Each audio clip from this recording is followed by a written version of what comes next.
And there we go. We got some smooth music there for our intro. New welcome. It's Open Education Week 2024. And we have a very special session now for our opening event. It's actually our official opening is about an hour, but this is the opening for the opening. And I'm Alan Levine from the OE Global Studios. And we got a really fantastic guest from different parts of the globe. And we're talking about how we talk, language and translation and AI. And the best part about this is this all kind of came about organically through some conversations in our community space. And to me, I think that's the most exciting piece. So we're first going to ask some people to say hello and let us know where they are. And then we'll talk a little bit about what happened here. And then we're going to get into the meat of talking about this AI translation and issues, and who knows where we go. That's the format of these conversations, is that they're open. And so I want to welcome everybody who's watching in the audience. And of course, if you have any questions or comments, please put them on stage, and I will do things like put my colleague Isla's whoop whoop on screen, and we could talk about if you can translate whoop whoop into different languages, or that's probably not the most relevant question. Enough of me. I'm going to just start. I'm going to go around my screen here. So I'm going to ask Sushumna to say hello. Let us know where you are. And I have to say, I apologize because you have the latest time zone. Oh, yeah. That's okay. Namaste all.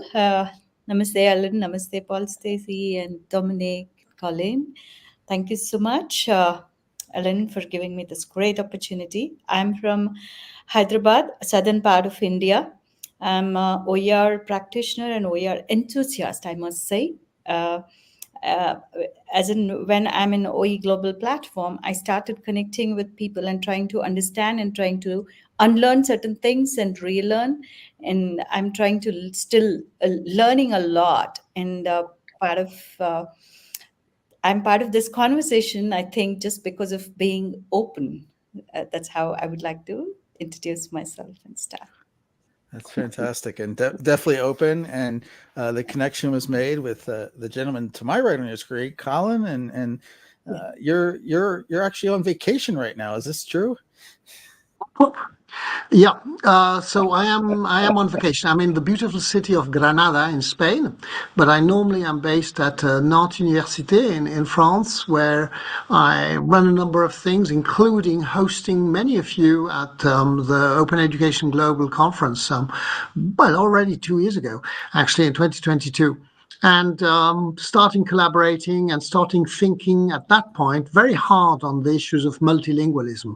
And what we're going to talk about today is, in a way, the actual practical applications of that thinking. Excellent. And boy, I can't wait to get into this. And next, almost at the last second, I appreciate Paul Stacey coming in, who's definitely been tracking and following and heavily involved with things going on. Like, I guess, Paul, people come to you and say, like, you should be the expert on AI, which is kind of right, not the mantle you want to wear, right? Hi, Alan. Yes, I'm delighted to be part of this. Thanks for the invitation. I'm based in Vancouver, for those of you that don't know me. So I guess, Sushumna, I'm at the other end of the time zone. It's 6:30 in the morning for me here. And up bright and early, but certainly the AI space has been really volatile, I would maybe describe it as, this past year. And I've been asked many people in the open space trying to follow it and understand the complexities of it.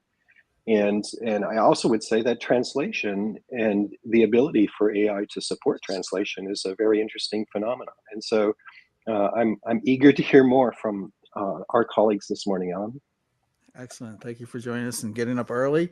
And next we'll go to the other side of Canada, zipping right over my head because I'm in the middle. Dominique, Sushumna introduced you, and I sent out an invitation, and you showed up. And thank you very much. Welcome, Dominique. Well, thank you, and bonjour to the OE Global community. I met all of these people on the screen in Nantes, so thanks, Colin. And I saw some of you in Edmonton late this October, so I've been following the OE community. I'm actually very happy that the OE global movement has really, I would say, embraced the world, because I started at the University of Toronto in the 90s and really looking at machine voice recognition, because I was a phonologist. And we did so many trial and errors, and there was not a community to really support all this work. So I find that what's happening today for me at the end of almost my career is just like, at least when I'm going to leave, it's good. It's in a good place, because now there is a whole community working on this. So I am from Toronto right now, originally from France, and working really a lot with Sushumna to change the practice of educators from K-12 to post-secondary education in embracing openness. And it's a challenge, a huge challenge. Okay, so glad you could join with us. And as I said in our intros, I think it's always important when we have a linguist in the house. And so, and also apparently we have, to quote the movie, a French connection. So I think the story starts with Colin, who brought to the world this AI for Teachers project, which was multilingual from the outset. So can you give us the overview of how that came about, Colin? Yeah, sure. So the project itself could deserve a long time, but it's important to say it's a project that is supported by the European Union, and European Union it does matter in a way openness. So you're not allowed to produce with public money in the European Union material that then you're going to sort of just put under a closed license. So it was a natural thing to go for openness there. So the topic was AI for teachers. Sort of, we already had identified that teachers were going to be working in an AI world, and so how can we train teachers? So that was the topic, and was built one thing which was a MOOC, and which is also open, and this textbook, which is roughly 250 pages of PDF. To give you an estimate, I think there's about 70 chapters, small chapters, right, explaining what a teacher should or would want to know to move forwards.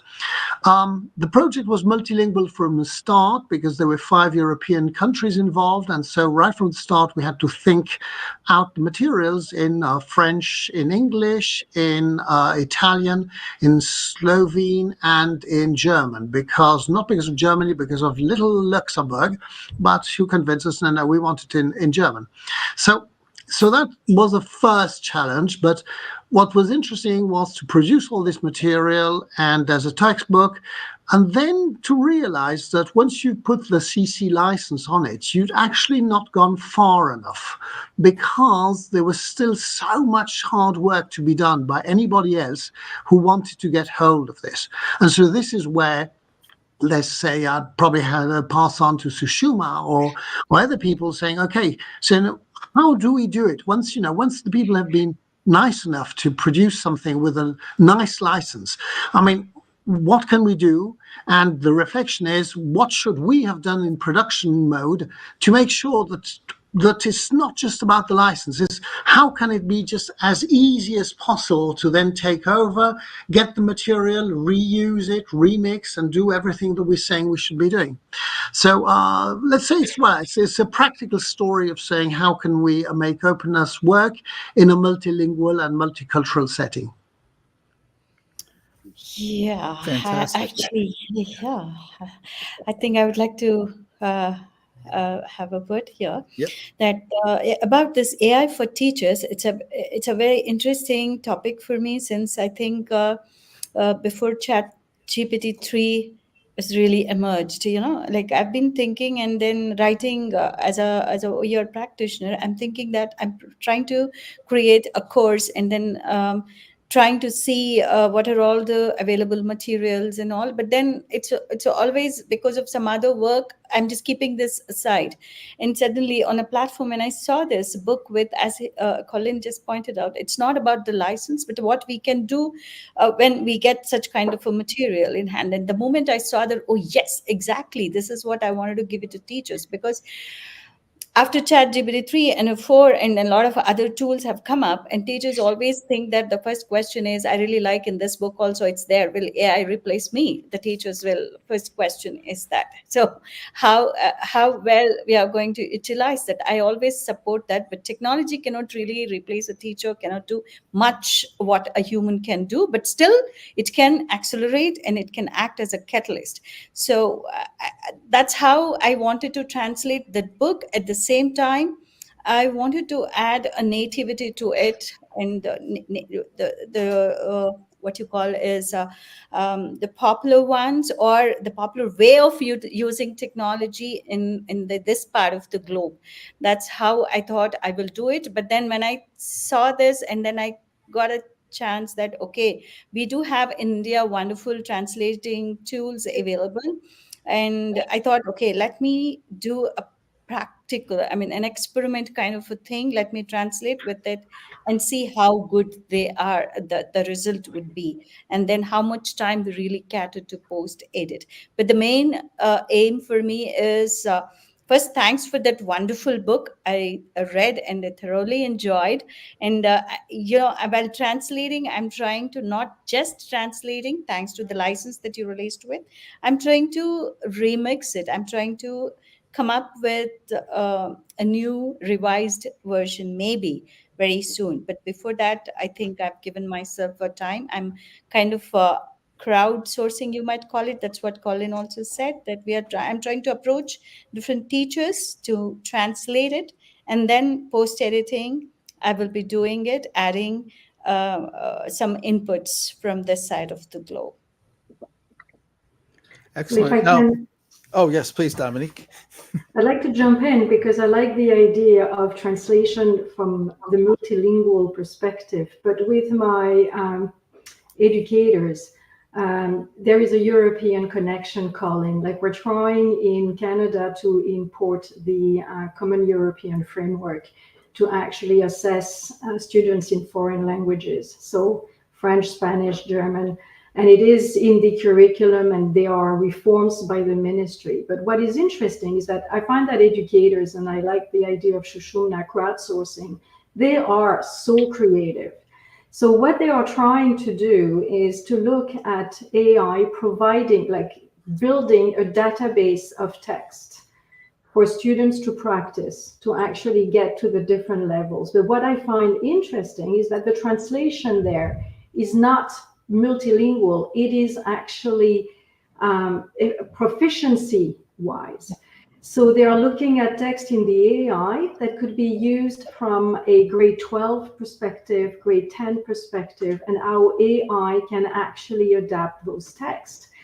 And I thought that this was brilliant. So we tried testing it with a few colleagues in Toronto, and AI is amazing. I asked, can you provide me text for an Anglo students, because we make the distinction in Canada between the Francophone systems and the Anglophone systems, where they are learning French through different programs, like French as a discipline or as immersion. And AI was capable of giving me different text that they could actually use to practice, or for teachers to use in the classroom. And what was fascinating is that AI, then I said, can you really adapt it to a lower level or a higher level? So I am bringing the multilingual, but it's beyond, like, it's even like the dynamic of language across the proficiency levels, which AI can really help. Now, the problem that we encountered was, of course, for the oral text, because it's very difficult to get AI to actually recognize. We had AI translate from, and this is what I wanted to bring, the translation happens in different categories. It's multilingual, but it's across written and oral speech. And then it's as well, like, you can ask AI to translate written text and actually make them sound text. But then that was terrible. I have to say, it was terrible. So what I like is, like, Lawrence Venuti, who wrote a long time ago a beautiful book called The Translator Studies. And he says language is a repository. He actually quotes, and he says, language is a repository of ancient errors and a treasury of potential truth. And I thought that this is so amazing that there is actually a place where we can improve AI, and it is really from written to sounds. Because when AI can assist teachers, doesn't matter. Can you imagine, like in terms of the plurilingual aspect, moving from the written to the speech level? And it is really where the educators who know nothing about AI, that's already where their mind is. So that's why I wanted to bring it, like we are experimenting with AI, but educators are already, because of they are practitioners and they are in front of the students, it doesn't matter the level, they're already using documents to make them learn and be successful in learning languages. So we really need to engage this community, because by giving us challenges like this is the way we can really push AI. That's what I wanted to say. Like translation happens in every dimension. Yeah. And almost like there's so many places to take this, but thinking too, like our understanding of what a textbook or a work is it's fixed. And when you're talking, Dominique, and we've seen some of this ability when you say like present this or explain this in the manner that so-and-so at so level, is like almost the text almost becomes dynamic, which is an interesting potential, but like comes with a whole backload of issues to question about, whether it's explaining correctly and all that. But like the potential there is huge. But I'm interested in this idea about rethinking what we think like a body of text is. But I was actually answering Sushumna, because she says she's relying on the natives and on to actually give that dynamism. And I think it is key that we are working in tandem, so that what we call giving the domestic angle for something, domestic being a level or a language, we need to have people who know, and that's where I don't think teachers are going to disappear, because we need them. This is where they are excellent. This is what they know, and this is where they excel, is actually being able to assess levels of proficiency. And we need them to actually help us make AI responsive to that. Yeah, absolutely. Any thoughts, Paul, from your global perspective? And I mean, I just will say, like, it is kind of exciting, isn't it, in the sense that the promise of OER has always been like, we can translate it, we can adapt it, we can localize it, and now we actually starting to have some tools that expedite that whole promise. And so I find that quite exciting. I always wonder when we're talking about translating a body of text, like you're saying, Alan, from one language to another, and wanting it to be relevant to the people who not only speak that language, but potentially are from a particular part of the world. I've been starting to think a lot about whether the localized versions of language models, so you've got these big language models that are general purpose, but perhaps we also now need to think about their localization such that the translations they produce would be not only in the native language of the speakers of that region, but also localized to their context. And it's sort of like the possibilities are really quite remarkable. Colin, yes. So I'm going to sort of half disagree. I don't think. I think it's about sharing and meeting halfway in between AI and human intelligence, and that bit of the local, let's say, the local adaptation is what we humans are going to be good at. I'm not sure I'm going to really want AI to do that. And this is where I've come up with this textbook, with this idea of what I'm calling a half-baked book. So my idea is that when we see a textbook or when we see any object on the internet, if you're not computer minded, if you're not a techie, you're going to just see the text. But if you are a little bit of a techie, there's so much absolute rubbish happening underneath. In Pressbooks, which is a great platform, we still end up with having 3 layers of tags. We've got the tags from XML, we've got our HTML, we've got the tags from Pressbooks, we've got the tags from WordPress. So all these layers are actually get in the way, if you're trying to actually get systems to work. And my idea was to say, well, can we use AI to just get past these obstacles, which are these tags and all this technology, and then give what I'm calling a half-baked version, which is a machine translated version, which I really don't want it to be, suit just this particular part of India or this particular part of West Vancouver or something. I mean, it's a half-baked thing. I don't know if you can do that. We can buy that sort of bread in the supermarkets in France. You buy a baguette, which is half-baked, and you're supposed to then do the job yourself and sort of put it in the oven and finish it off. And if you don't do it, if you take it out of the fridge and eat your half-baked bread, it's no good at all. So this is the concept in a way. And because, I mean, what you were saying just a minute ago is the thing is with OER is we're very good at sort of giving general ideas and just saying, go and do it. But doing it is hard work. Right. And on the ground, our colleagues are facing huge problems with licensing issues, with just issues of getting hold of a PDF and saying, what do I do with this PDF and how do I work with it and so on. And being practical and saying, no, this is how we can do it. Look, we're just bringing you an object which you can now work on, and you can get your collaborative platform, which we're still missing, actually, to say the truth, right? Yeah. So a place where Sushumna's dream of saying she's got, many different people to go and work on. How do you get this to work? We still haven't got that right? But a good platform which would allow this half-baked book or half-baked whatever, OER to arrive, and then AI has done its job, and certainly we don't really want it to do any more from there onwards. We want a human intelligence to work. That's the dream. Maybe not. Sorry. No, go ahead, Sushumna. I was going to say to Colin, I think that for me, the image that always comes back to me is the middle-aged text, where the text was very small, and what was important were the notes. Because I think that we are at a stage where we need to train and educate as well at the same time as providing half-baked documents or ideas. So for me, how do we do the training around? Is it making those, as I said, potential truth visible?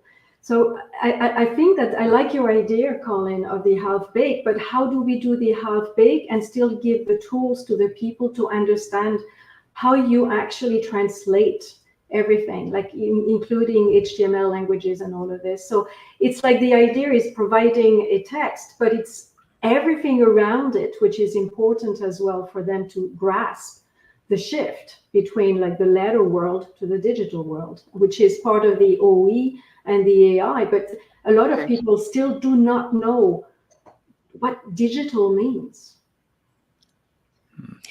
I do agree, Dominic. Absolutely, yes. But then I just wanted to comment on what Colin said as a technologist, right? Like he wanted that to work in a certain way to help collaborate, but not exactly what a human can do, a human only can do. But then technology can help us to have a platform like a collaborative way of like together we can translate or localize it the way we want it. But then this is just, I know it's a novice idea. I just want to present it to all the technologists over here too. And I've been I realized after 3 chapters, I tried 4 tools, AI tools to translate. And I found, very proud to say, India's Anuvadini is the tool that I'm using. It's supporting 29 Indian languages and several foreign languages already. And it's called Anuvadini. I'll try to give the link to. And what I realized is it's really interesting. And then I thought that why don't somebody can come up with the plugin where, because it takes a PDF and it translates, and then it on the live, we can just edit that PDF and download. That way, the machine is learning maybe with our editing what it translated and what it should be, what as a user I want. Maybe that's how a machine is learning. Maybe I'm thinking, I don't know exactly the back end and all the things about Anuvadini. But what I thought is, when one can edit it, why not 3-4 people collaboratively can edit the same document and have the tool inside a Pressbook or inside any platform that accepts a PDF? So I just wanted to put it across, maybe as a technologist, they can think and come up with such kind of a platform, because I love the way we can do in any where that tool used to be is that hypothesis we used to use earlier, and now we use and Google Docs to collaborate and do and see the iterations. And even for the translation, if that is the case in the work, not just for the translation, any kind of a work that we would be doing, it would be really interesting. Because I just wanted to point out that, Colin, because you said the technology should do that part and the humans should do this. So, yeah. And But I maybe like not. that. I think that the comments are the human intelligence. Yeah, absolutely. But I'd maybe be curious, just to jump in on about this half-baked thing. I'm Yeah. really intrigued by that idea, Colin, and I'd be really keen to hear you say a few more words about what the other half of the baking is that you're expecting people, not AI, to do. Because if we're talking about half-baked bread, you put it in an oven and it becomes bread, or even a frozen meal, right? You warm it up and now it's a meal. But I think your half-baked thing is, it's sort of like that, but I think it's a bit different. And I'm just curious to hear more about your concept of it. So I do agree, right? So I've done it in. I haven't been able to do Telugu, but I produced on Friday night a Chinese half-baked book, right? So I can share it with you. I mean, it's been. I had to get back to coding. I hadn't been coding for a long time, so to be able to get it, and to say the truth, I used ChatGPT. It was horrible to say that ChatGPT actually worked really wonderfully well for that, and it was just ChatGPT, please do what you're told, and I mean, it did it. So okay, somebody's sharing. So this is on a platform with some Italian colleagues have put a Pressbooks platform there, and so we're doing tests. And I checked it with the Chinese people, and they're saying, yeah, it's okay. It doesn't work, right? Because there's too many things that are wrong in the translation. And then there's a lot of things, when you've got a book like this, you've got so much, you've got videos and images. They also will probably need translation, or they will need adapting. So yes, there's much more than just putting it in the oven. But I also do know that this first step, which is saying here, the whole structure, right, that part that you don't see if you're not a technologist, all that has been respected. I believe that is very important, because from here onwards, it's just a question of giving an account on Pressbooks on this Pressbooks and doing it. And all I have to do now is change in ChatGPT in my prompt, change Chinese to something else. I tried with Spanish or Polish, and hopefully, people can do it. I'm not sure they'll want to do it, but I'm interested in the concept of saying, does it help to do that? Because just saying to the people, hey, just take the XML from Pressbooks and work from there onwards, that just doesn't work. It's too much work. It's too much hard work. And I'm thinking, I don't know if half-baked. I'm thinking of those services where they deliver to your door the ingredients and the instructions so you can make a meal. But I kind of want to back up a bit and talk about first how it is done. First of all, for your original book, Colin, how did you handle the translation? Did you hand out documents, and was it done in Pressbooks? And then also for people like Sushumna, I'm wondering, is she going through page by page, copying and putting it in? What are the mechanics of that process? So that's one of the reasons for which I also done the half-baked book, is we had to actually do this and spent most of my Christmas holidays trying to sort of get some text that had been written by some human translator on Microsoft Word, and sort of copy paste that into Pressbooks, and just then spend an enormous amount of time trying to clean up all the tags and clean up everything. So it doesn't work. If you have to go through these human translators will say, no, we only work with Microsoft Word. I don't know why, but I mean, it seems as if it was the most wonderful way of working, which it's not. So you end up with this file that has been prepared by somebody in Microsoft Word and passing it back into Pressbooks, which is just like passing it back into HTML. I mean, because it's just as clean as that. It's just an absolute nightmare. So yes, we did it by hand, and it's just hours and hours of work. And my belief is that if you had the possibility of working directly onto HTML with a nice viewer, then it should be all right. Absolutely. That's the same case. As I do agree, Colin, that many people think, and I don't know whether it is a ICT question, a basic ICT question, is that many people are very comfortable with the Microsoft document and they would love to do only there. That is the reason even though I trained them using these 3 tools and I told them this is the way to do it. Even then they love, oh, just give me the document and we just do give you the document. Yeah, I know it's a lot of enormous effort to get into that into Pressbooks. Yeah.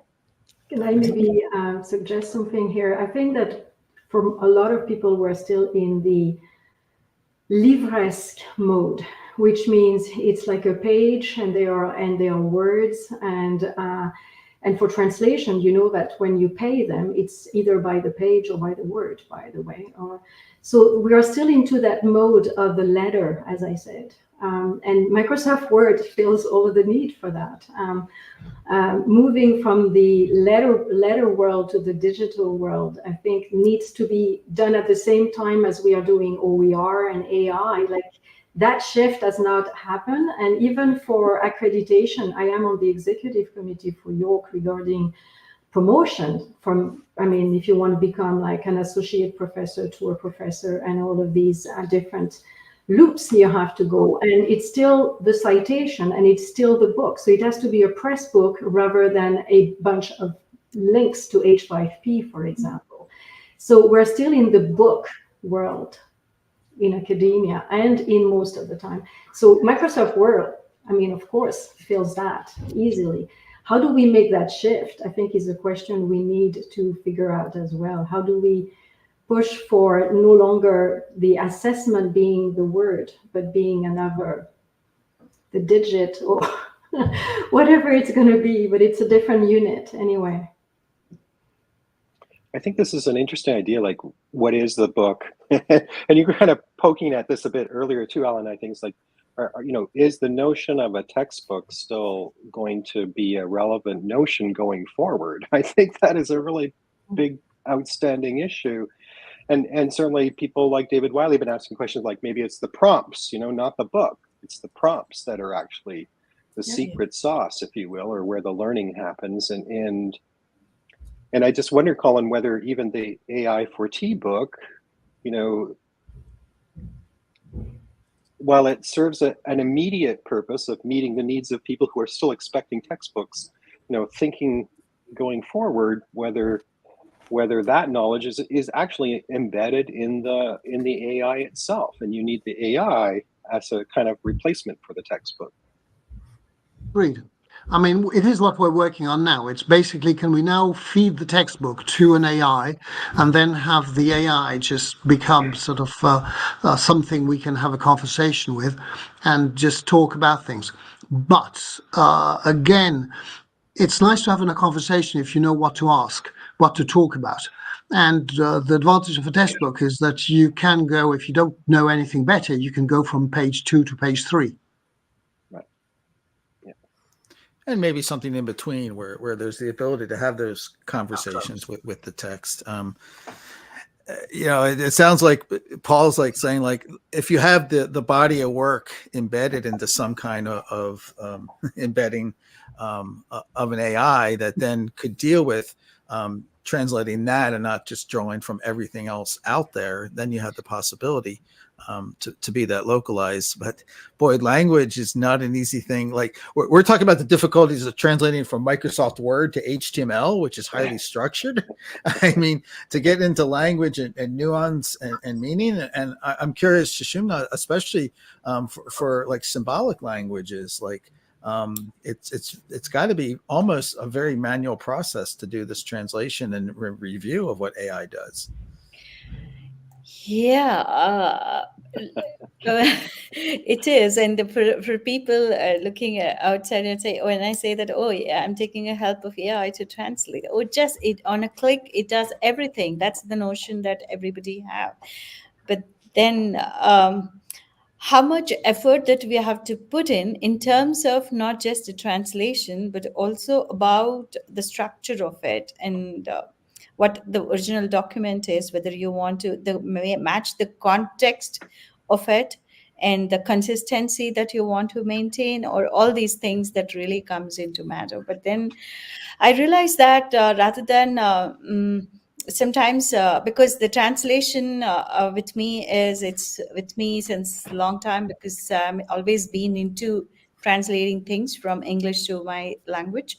So like I find it very easy to do from scratch uh, than using machine. But now I, I'm coming from that background. That's what my feelings were. Like now, when I'm looking at these tools and then trying to experiment and to learn more about what exactly machine can do, whether it can really reduce the time that we spend. In a way, yes. In a way, no. Like when it comes to, like Dominic said, when it is to do domestically, make it relevant or contextualize it, maybe it is from subject point of view.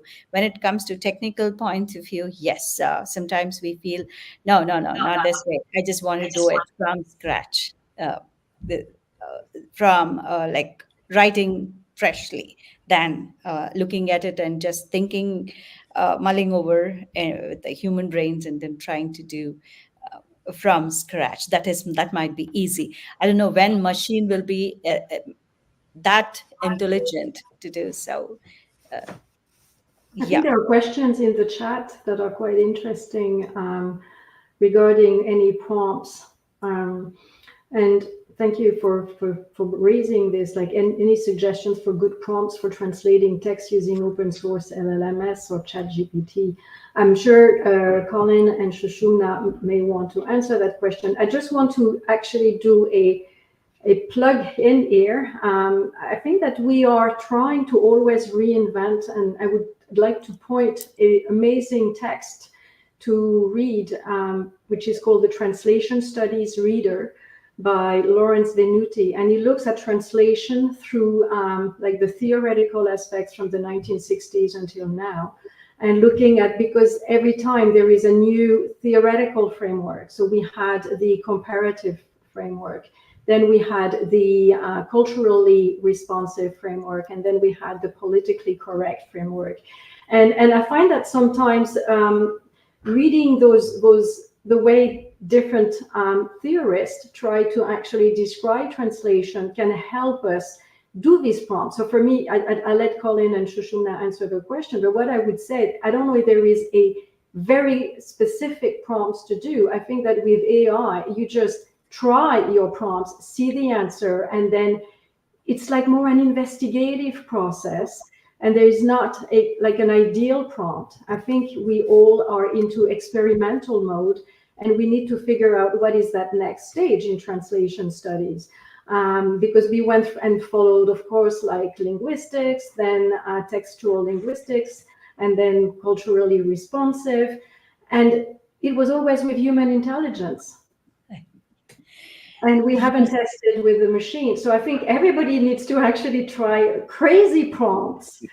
And we should do a crowdsourcing exercise. What are the craziest prompts that actually revealed, as I already mentioned, potential truth?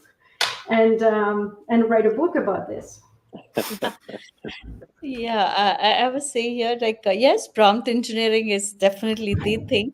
That's how machine learns. But then I feel these are, please correct me, Colin, as a technologist. I think these are more of statistical based methods than a rule based ones. So but once you give the prompt first, what I observed is when I wanted to do it wantedly on a same machine, use the three language models, and when I do first in one tool, and then I come back to ChatGPT or a Google Translation, and then it picks up few words from there.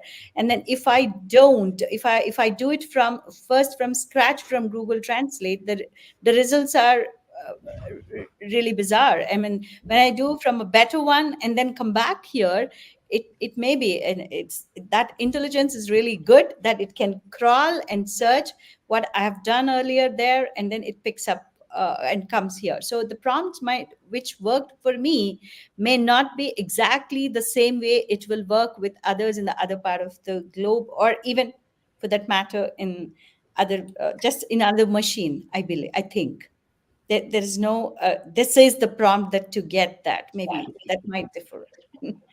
Well, I'm interested in the answer by John, because he says that he wrote a kind of a machine or tool that actually triggers different prompts. I'd love to see it. That's Jan Gondel, our technologist, who's probably writing Python as we speak. He speaks Python fluently. But yeah, I think this idea that we could like reuse prompts is a little bit like, I don't know it's possible. It's always changing, and that's the idea of the LLM, that it's going to change too, and so you won't get the exact same response, which is okay. But we want to get the context. I want to ask Dominique, because you mentioned doing some of the translation of H5P activities, and I know that's an interest of Sushumna too. And I've seen some of the demos that the leader of H5P has done, where creating actually creating H5P activities, because it's very structured, and so you can say like, I want this like activity, and it needs to be structured in this way to have like the blank and the options and the feedback, which kind of works. And so I'm thinking, would that work with if the textbook has a format, or if there's a way to have it like deal with the tags or the links, so you don't have to do it manually. Like, can it be structured in a way that the AI can give you that output? And so that's some of the interesting things that I've seen people do when you ask it to do programming tasks, because you don't just say, do this, you have to give it a little bit of framework. Well, I think it goes back, as I mentioned, in the 1960s and 70s, and Chomsky was behind that universal language. I mean, that body of work is still really relevant today. And yes, if you are looking at translating things that could be like really based on universals, I think that this is easy. And that's why sometimes pedagogical activities, when it's really translating quizzes and things like that. And I have to be careful, because just as a point of and a story, the first time I taught linguistics at the University of Toronto in front of 200 students, and I gave the first test, and I realized that when the language is not your first language, and I have to go back to the notion of bilingualism, I thought that my questions were really clear, but they were clear for a native. But they were not clear for people coming from all around the world. And this is stressful during an exam time.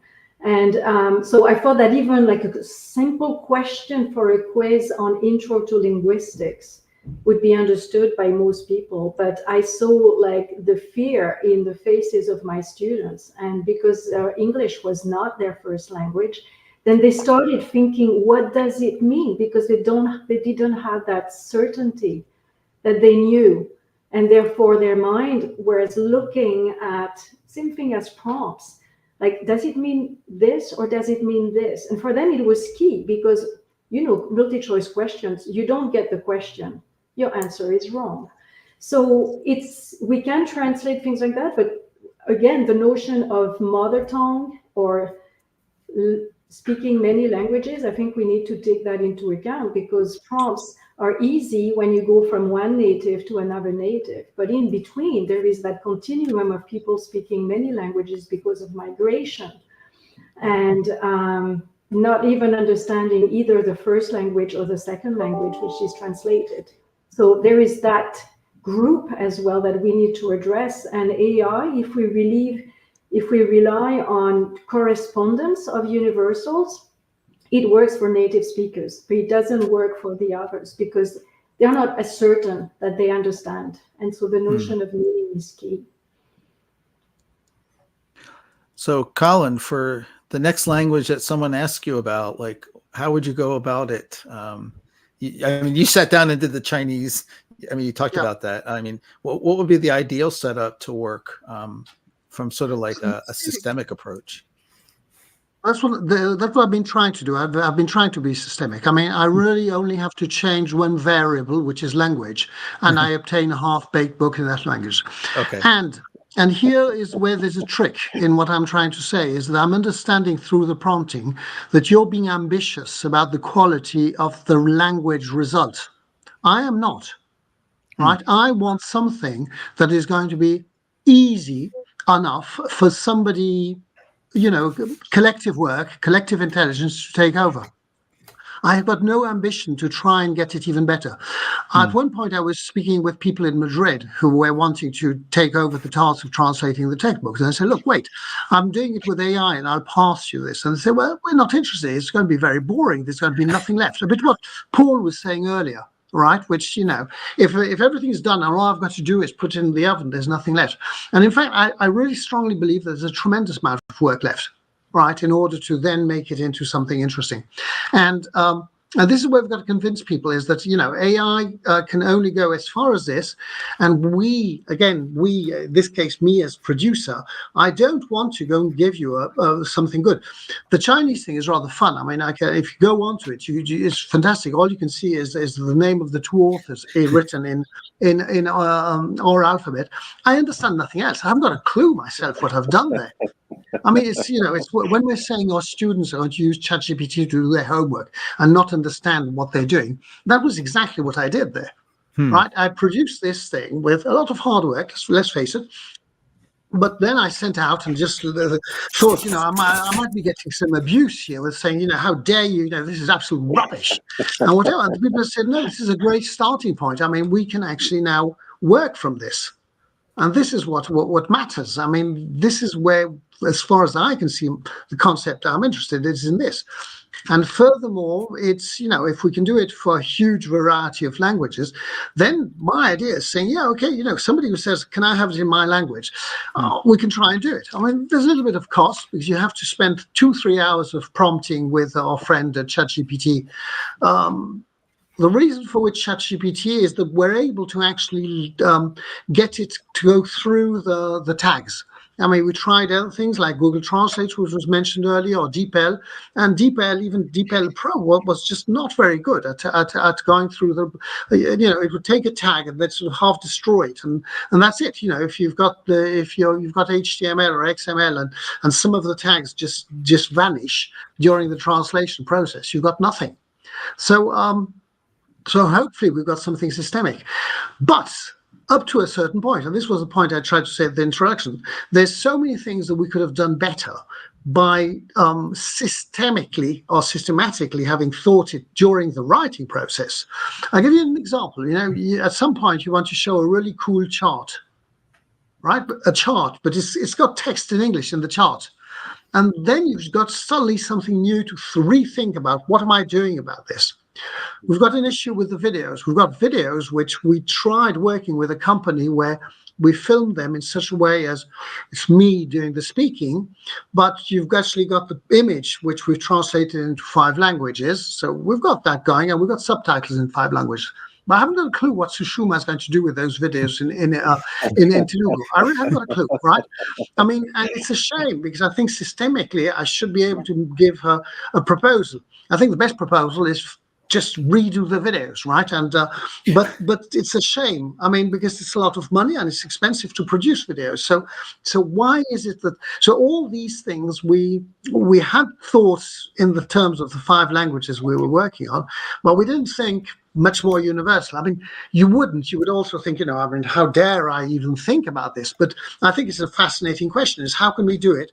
And at the same time, not be global, not just say, okay, there's just one way of thinking things, and just makes it very boring, because it's a shame if you don't have sort of some cultural points of views or some amusing bits and whatever. So how do you do that? I think it's really interesting questions. Well, I have a question, Colin, because this is actually even treated in the book I just mentioned. Are we thinking of translation as just a communication act? because if it is, then of course we're going to have to look like who is our audience, like, and or is translation really a social endeavor as well? Like, these are important question. If it's a communication act, yes, systematicity, correspondence, universalism will work. Yeah, that's the part that AI can do. What Yeah, I'm AI hoping can is do that that. humans are going to play the second part. Yeah, That's where, when I'm trying to, we invented for the textbooks the notion of somebody I'm calling the guest editor, which is the person who will coordinate perhaps the work in another country. But that's exactly what you're saying, which is going much further than just the act of just technically getting it translated. That has to be done by somebody who is actually, yeah, who's completely fluent in that language and able to actually understand what the issues are, which might not even be the same issues in say Quebec and in Paris. Yeah. It's not just even language; it's much more than that. but we have to remember that a book in itself is worth nothing if there is not a readership.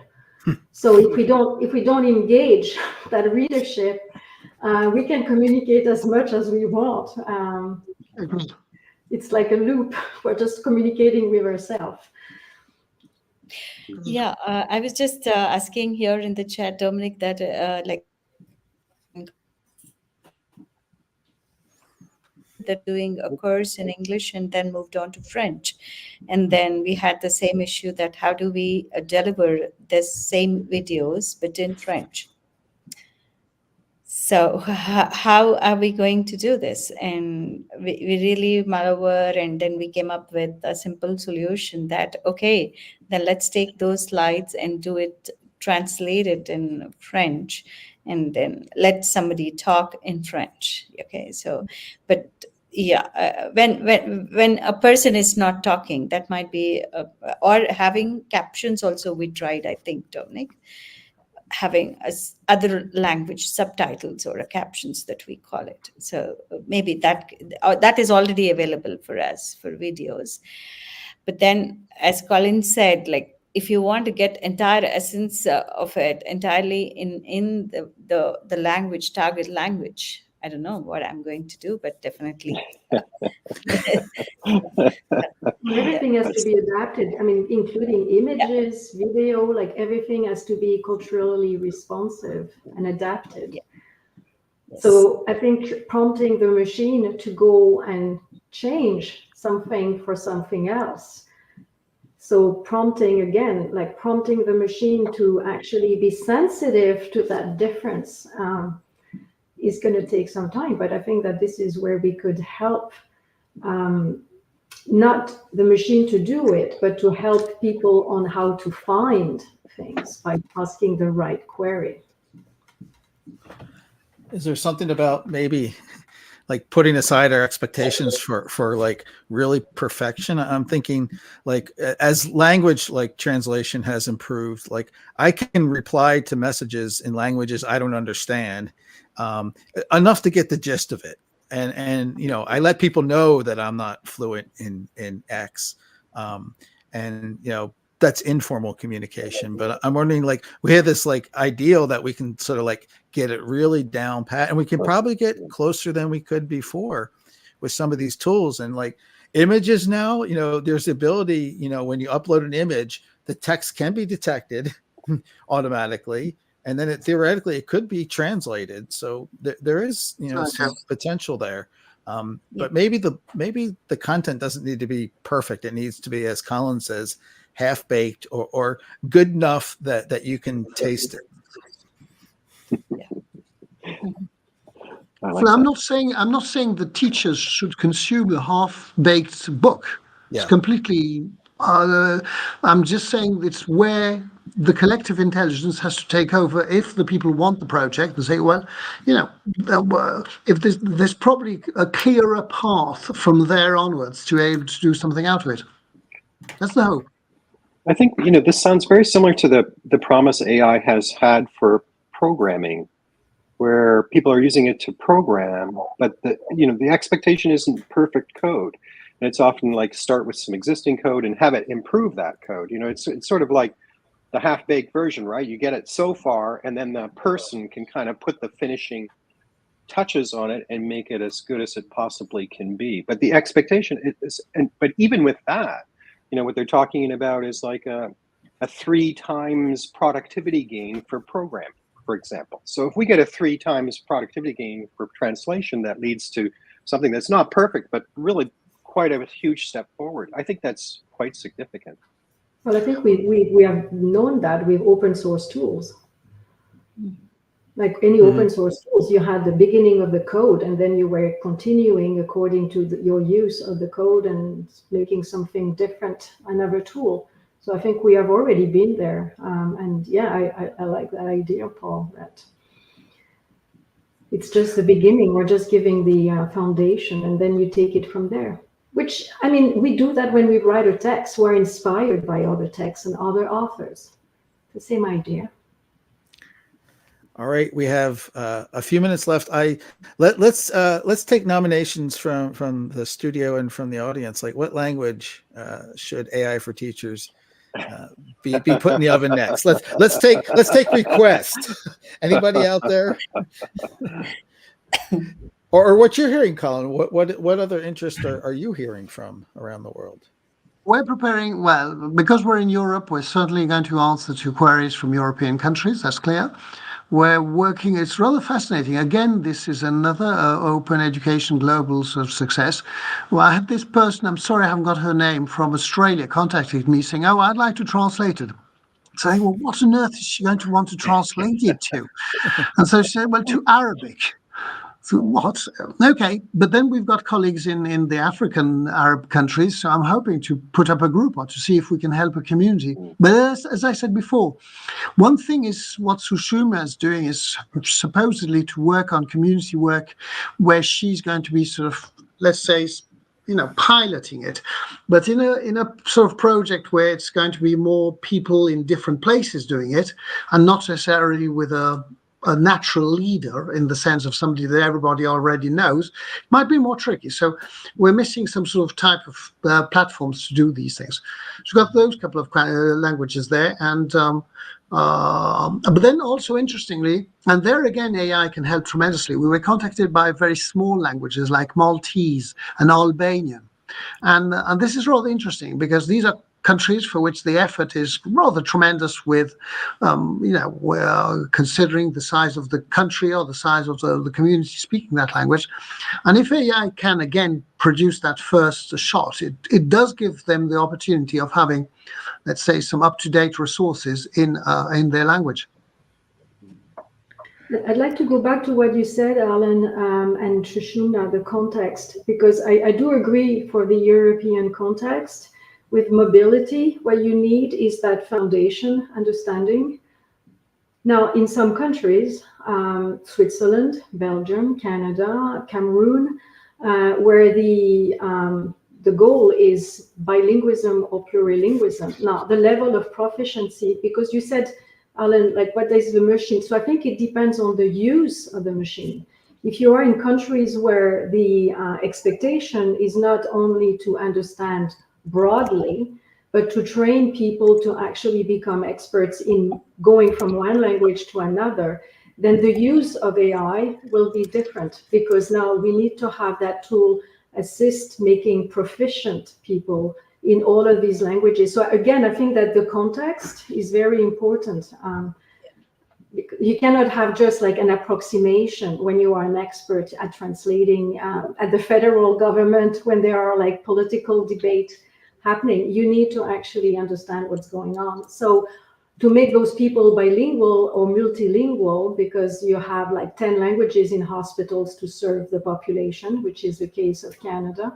55% of the population in Canada, and I think it's about the same, Paul, in Vancouver, is actually born outside Canada. So we're not looking like at approximation. We need to actually engage these people and be able to actually make sure that they understand what we are saying.